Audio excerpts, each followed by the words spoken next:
只喘不咳嗽，体温多少度？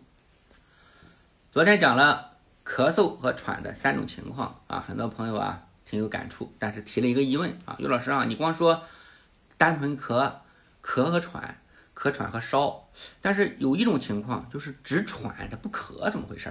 哎，确实漏下了啊，我讲一下，只喘不咳嗽应该怎么去区分诊断？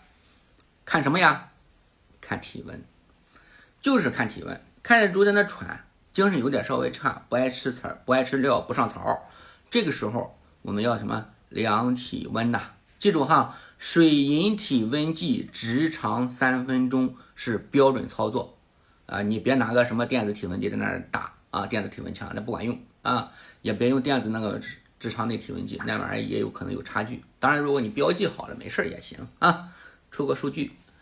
那么我们这样去分，如果这个猪它喘，但是呢不烧，就是从开始发现它就不烧，腹式呼吸，这种情况十有八九是腹猪嗜血杆菌，也就是这个腹式呼吸，瘦白喘啊，甚至还多少带点辣，一般是圆环蓝耳